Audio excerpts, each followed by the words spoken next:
ইয়া কিয়ামতের কঠিন দিনে আমি আল্লাহ তোমাদের নাজাতের ব্যবস্থা করে দেব। এই কোরআনের সাথে আমরা সবাই সম্পর্ক রাখতে রাজি আছি না? জোরে বলে রাজি আছি না?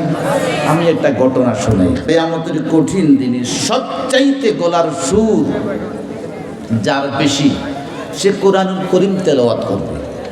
তার নাম হলো হযরত দাউদ আলাইহিস সালাম। সুবহানাল্লাহ বলেন। তার নাম কি? দাউদ। আল্লাহ তাআলা কিয়ামতের কঠিন দিনে লক্ষ লক্ষ কোটি কোটি মানুষের সামনে দাউদকে বলবে, দাউদ কোরআন তেলাওয়াত করবে। এই যে গত সপ্তাহ ফেনীতে কেরাত সম্মেলন হলো, এই যে কারীরা যখন কেরাত টান মারল, মনে হচ্ছে যে কোরআন আসমান থেকে নাজিল হচ্ছে। সুবহানাল্লাহ। যদি এই কারিগুলার তেলাওয়াত এমন হয়ে থাকে, বিশ্ব কারি, সারা পৃথিবীর যিনি 1 নম্বর কারি হযরত দাউদ কিয়ামতের মাঠে কোরআন তেলাওয়াত করলে কেমন লাগবে? সুবহানাল্লাহ। হযরত দাউদ কোরআন তেলাওয়াত করবে।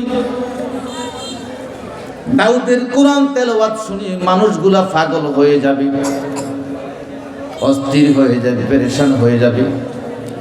আল্লাহ তাআলা এক পর্যায়ে বলবে, কারীরা যারা তেলাওয়াত করেছে দাউদের সাথে সুর মেলায়া, তোমরা চুপ করো, স্টপ হও।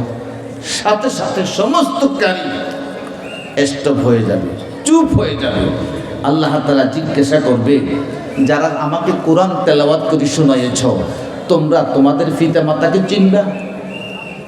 তারা বলবে, চিনব। যারা কোরআন তেলাওয়াত করে শোনাইয়েছ, তোমাদেরকে যারা সাহায্য সহযোগিতা করেছে কারি হওয়ার পেছনে, আলেম হওয়ার পিছনে, তোমরা কি তোমাদের সেই সাহায্যকারীকে, তোমাদেরকে দান খয়রাত যারা করেছে এদেরকে চিনবা? তারা বলবো, অবশ্যই চিনি। তখন আল্লাহ তাআলা বলবে, যারা আজকে কোরআন তেলাওয়াত করে হাসর মাঠে আমাকে শুনাইছ, কোটি কোটি মানুষকে শুনাইছ, আমি প্রত্যেককে জান্নাতের 10টা ভিসা দিলাম।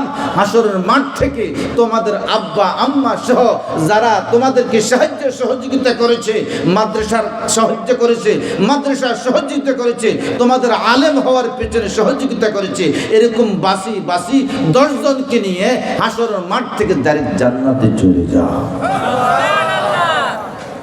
সুতরাং মঙ্গল গান্ধী দারুল উলুম মাদ্রাসা প্রতিষ্ঠা হয়েছে আপনাকে, আমাকে, আপনার সন্তানকে, আমার সন্তানকে কোরআন ওয়ালা বানাইয়া, হাফেজে কোরআন বানাইয়া, আলেম বানাইয়া, কারি বানাইয়া, যাতে করে কিয়ামতের কঠিন দিনে তারাও জান্নাতি হইতে পারে, আপনারাও জান্নাতি হইতে পারেন।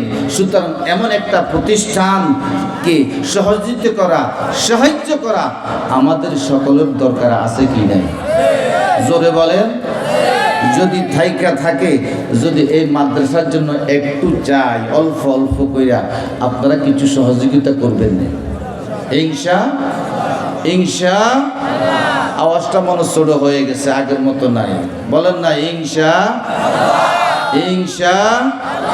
যদি এরকম আপনারা সহযোগিতা করবেন বলেন, আমি 4টা লোক চাইতেছি, বেশি না, 5,000 টাকা করি, সময় কম, 5,000 টাকা কইরা 4টা লোক চাইতেছি। হুজুর, এই প্রতিষ্ঠানের জন্য আমি